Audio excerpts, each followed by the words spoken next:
गुजरात में आगे औद्योगिक दृष्टि से तो है ही, लेकिन साथ में आध्यात्मिक दृष्टि से दो ज्योतिर्लिंग भी हैं और यहाँ का महत्व सारे भारत के लोग उसका हैं। राजस्थान की भी वीर भूमि है, जिसे महाराणा प्रताप जिससे लेकर के और यहाँ पे वीर पैदा हुए, वीर स्वाभिमान और शौर्य की भूमि है।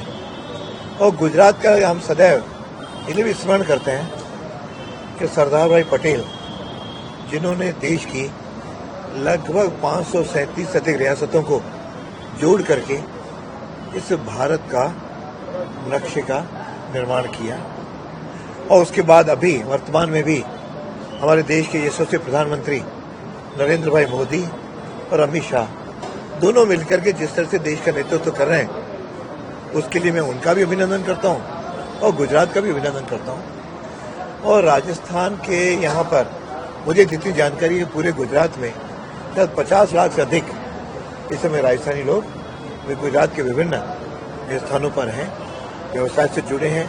हम भी कभी चुनाव होते हैं तो लगता है कि हम दोनों जुड़े हुए हैं। और फिर हर व्यक्ति, मेरा आग्रह एक ही रहता है कि व्यक्ति के जीवन में जन्मभूमि और कर्मभूमि दो महत्व रखते हैं। तो जन्मभूमि जरूर राजस्थान है, लेकिन कईयों की कर्मभूमि भी आज गुजरात बनी है। लेकिन कर्मभूमि वालों को अपनी जन्मभूमि के साथ भी जुड़े रहना चाहिए, ताकि दोनों के संबंध इतिहास के, आध्यात्म के, सांस्कृतिक के दोनों के जुड़े रहें।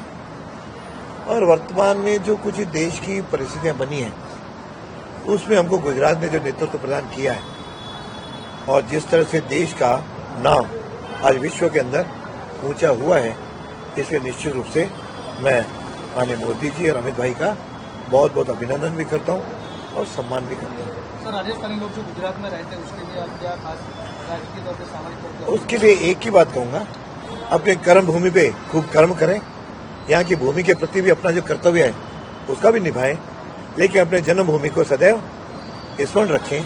उनके साथ, जड़ों के साथ हमेशा हम जुड़े रहेंगे तो निश्चित रूप से दोनों को ही उसका लाभ मिलेगा।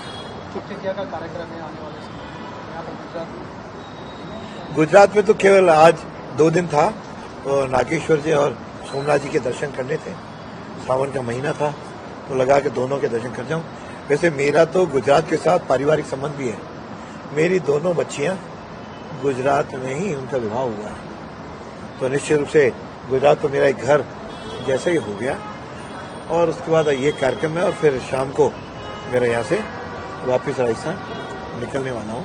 बहुत अच्छा लगा, दोनों शिव जी के मंदिरों के जो दर्शन पूजा हुई उसमें अभिभूत हूँ।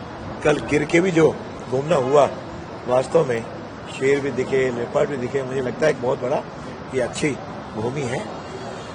और वर्तमान में राजनीतिक दृष्टि से दो जो महत्वपूर्ण मुद्दे चल रहे हैं कि पिछले, मुझे लगता है कि योजनाबद्ध रूप से जो भारत की संवैधानिक संस्थाएं हैं उसके प्रति अश्रद्धा के निर्माण का प्रयत्न हो रहा है, जिसे सभी को मिलकर के रोका जाना चाहिए, क्योंकि श्रद्धा का समाप्त होगा तो निश्चित रूप से कठिनाई होगी। और दूसरा जो पार्लियामेंट में इन दोनों चल रहा है, जो मैं विधानसभा का देख रहा हूँ, तो जो अपने मतदाता सूचियों का बिहार को लेकर के जो है, वास्तव में केवल भारतीयों को ही भारत में वोट देने का अधिकार होना चाहिए, ऐसा मेरा मानना है।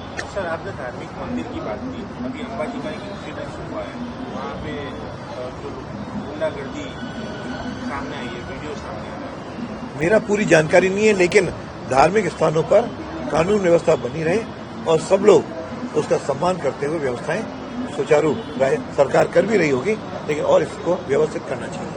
सर, राहुल गांधी ने वोट चोर का जो आरोप लगा, उसके क्या कहेंगे? राजनीतिक प्रश्नों का उत्तर मैंने जनरल भाषा कह दी कि भारत के संवैधानिक संस्थाएं, चाहे चुनाव आयोग हो, चाहे अन्य संस्थाओं, सबके प्रति लोगों का विश्वास, इसलिए विश्व का भी विश्वास है, तो भारतीयों का तो विश्वास होना ही चाहिए।